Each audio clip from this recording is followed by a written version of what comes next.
வணக்கங்க. நான் ரதியா சமையலேருந்து சாந்தி பேசுகிறேன். இன்றைக்கி வந்து சத்து மாவு வச்சு குழந்தைங்களுக்கு பிடிச்சமான பிஸ்கட் தான் நான் செய்ய போகிறேன். நான் எப்படி செய்கிறேன்னு உங்களுக்கு செஞ்சு காமிக்கிறேன். இது வந்து நல்லா கிறிஸ்பியாக நல்லா இருக்குங்க. இந்த மாதிரி ஏர் டைட் கண்டெய்னரில் போட்டு வச்சுக்கிட்டோம்னா குழந்தைங்களுக்கு எப்போ கேட்குதோ நம்ம அதை அப்பப்போ நவுத்துவோம் இருக்கும், எடுத்து நம்ம கொடுக்கலாம். வாங்க வீடியோக்குள்ளே போகலாம். சத்து மாவு பிஸ்கட் செய்கிறதுக்கு ஒரு பவுல் எடுத்துருக்கேங்க. அதில் வந்து ஒரு 1/4 கப் வந்து பட்டர் ஆட் பண்ணிக்கலாம். விஸ்க் வச்சு நல்லா அப்படி மிக்ஸ் பண்ணிக்கலாங்க. 1/4 கப் சுகர் எடுத்து நல்லா மிக்சியில் போட்டு இந்த மாதிரி நைஸாக பொடி பண்ணிக்கலாங்க. அதையும் இதை வந்து சேர்த்து நல்லா மிக்ஸ் பண்ணிக்கலாம்.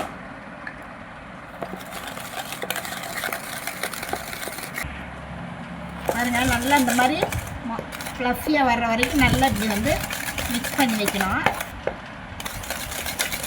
இது கூட வந்து ஒரு ஜல்லடை வச்சுக்கலாங்க. அதில் வந்து 1 கப்பு வந்து சத்து மாவுங்க, அதை இதோட சேர்த்துக்கலாம். 1/8 பேக்கிங் பவுடர் இதையும் சேர்த்து நம்ம இதில் வந்து ஜலிச்சுக்கலாம். அப்போ தான் கட்டிலாம் இல்லாமல் இருக்கும். கால் டீஸ்பூன் வந்து வெண்ணிலா எசன்ஸ் சேர்த்திக்கலாங்க. சேர்த்து நல்லா இப்படி கலந்து விட்டுக்கலாம். ஒன்றா சேர்ந்து வர மாதிரி நல்லா கலக்கணும். பாருங்கள், நல்லா இப்படி பிசைகிறேன். ஆனால் வந்து இன்னும் கொஞ்சம் உதிரியாக இருக்குது. இது வந்து நமக்கு கொஞ்சம் சப்பாத்தி மாவு பதத்துக்கு வேணும்.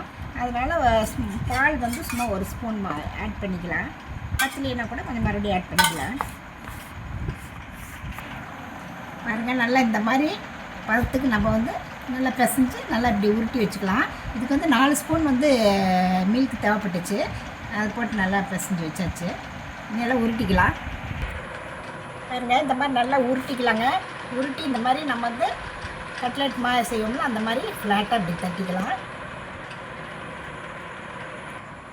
நமக்கு என்ன ஷேப் வேணுமோ அந்த ஷேப்பில் வந்து நாம் இந்த மாதிரி மாவை வந்து பிஸ்கட் ஷேப்பில் இது பண்ணிக்கலாம். இதில் வந்து சாக்லேட் மோல்டிங்கே இருக்குது. அதில் கூட நம்ம இந்த மாதிரி வச்சோம்னா இது ஒரு ஷேப்பாக இருக்கும். இதில் எல்லாம் நடுவில் வந்து நம்ம கொஞ்சம் கொஞ்சம் முந்திரி வச்சுக்கலாங்க. முந்திரி இல்லைன்னா பாதாம் எது இருந்தாலும் கொஞ்சம் இதில் நடுவில் அப்படி கொஞ்சம் வச்சுக்கலாம். இது மாதிரி பாதாம் முந்திரிலாம் இது பண்ணி உடச்சி இந்த மாதிரி நம்ம அதில் போட்டோம்னா பார்க்குறதுக்கு அழகாக இருக்கும், டேஸ்ட்டாகவும் இருக்கும். இதை வந்து நம்ம ஏர் ஃப்ரையரில் 150 செல்சியஸில் 13 மினிட்ஸ் நம்ம வச்சு எடுத்துக்கலாங்க. பாருங்கள், இந்த மாதிரி அரேஞ்ச் பண்ணி ஏர் ஃப்ரையரில் வச்சு எடுத்துக்கலாங்க. பாருங்கள், 13 நிமிஷம் ஆயிடுச்சு, ரெடி ஆயிடுச்சு, எடுத்துட்டேன். ஆறையும் செஞ்சாச்சு. பாருங்கள் எப்படி இருக்குன்ட்டு. நம்ம வீட்லேயே இந்த மாதிரி குழந்தைங்களுக்கு பிஸ்கட் செஞ்சு கொடுத்தோம்னா ரொம்ப ஹெல்த்தியாகவும் ஹைஜீனிக்காகவும் இருக்கும். நீங்களும் இந்த மாதிரி ட்ரை பண்ணி பார்த்துட்டு எப்படி இருக்குன்னு ரதியா சமையலுக்கு சப்ஸ்கிரைப் பண்ணுங்கள், லைக் பண்ணுங்கள், ஷேர் பண்ணுங்கள். அடுத்த வீடியோவில் வேறு ரெசிபியோடு சந்திக்கிறேன். வணக்கங்க.